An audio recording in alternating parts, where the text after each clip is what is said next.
I don't understand, because I look at the things that Jordan Peterson says, I look at the things that Ben Shapiro says, especially Ben Shapiro. They attack the trans community mercilessly, which I think is the reason that they're basically despised around the world.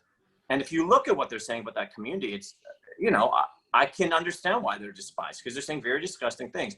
And for me, I've never understood what the issue is with the trans community. Like, why is it such a political thing? Why is it this? It really seems to piss people off. You look at J.K. Rowling and Ben Shapiro and Jordan Peterson. You have people who can be very thoughtful and intellectual, and then they turn into Neanderthals when they discuss the trans community. Why is that? I don't know. Why do you think? I think they're just afraid. I mean, I think it's like, you know, when you tend to like look at things, pardon the pun, but like in black and white, right? Like it's like you've defined your life based on this is the way things are. And the trans community introduces a really interesting series of debates. To be honest, the most intellectually stimulating debates that I've seen in a decade about what is gender, what is sexuality, what, like it really, in a way, get you to question the way you perceive the entire world. And I think most people they don't want that noise. You know what? Let's go through some of the top hits of like the trans myths that I would really love to sort of like, let's just take them down so that we never have to talk about them on the show ever again. All right. Jake, you're going to help us. Okay. So you're going to be the main batter. I'll do the best from my lens, right? Because I'm only one trans person. Yeah. So I'm going to floss my teeth. Exactly. From J.K. Rowling, sex is real. Trans women are not women. Knock it down. So let's start with that. Well, way to give him the easy one first, Andrew. That's great. but you know what? Because people don't understand gender. The problem is that you can understand sexuality. People can understand sexuality and attraction because you can feel it. Because you can feel attraction from maybe a love interest to a friend, to your puppy, right? You can feel what that feels like. Oh my God, like I have this feeling, right? People have a hard time understanding gender. If you're not, if you're cisgender, you feel good in your body. When you're trans, you feel that way in the body. It's harder to have people understand. So it's ignorance, right? And it is a sexualized thing, and this is why she's dangerous. Is because she's sexualizing genitalia to be your gender. Right. Thank you very much. So let's go to her next big hit, which is men will become trans women to take over the feminist movement and enter into women-only spaces to assault women. Right.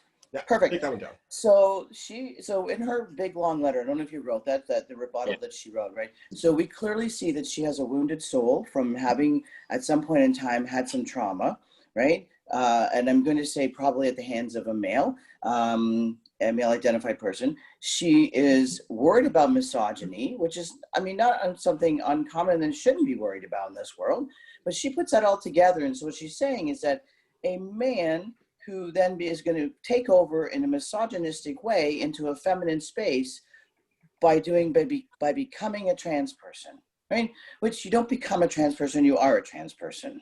Right? So she just does not understand that there's two different things.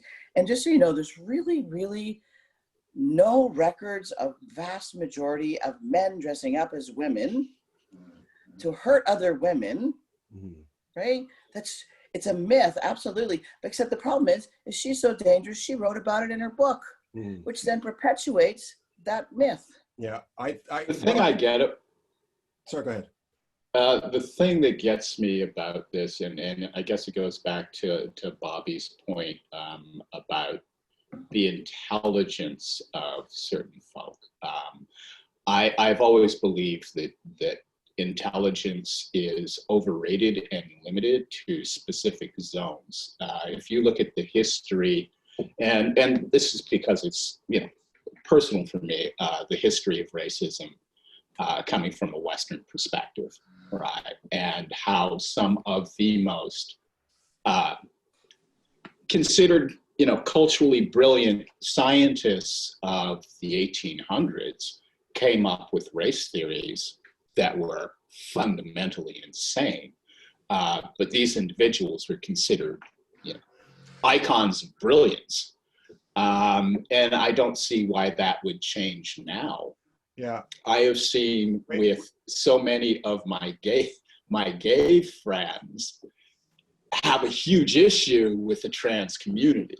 Right? Yeah. So, and I've also seen gay Republicans, like this notion that, you know, there is a defined side, that this isn't an organic process that society has to go through, where we all have to go, oh, fuck, I'm uncomfortable, and then work our ways through it.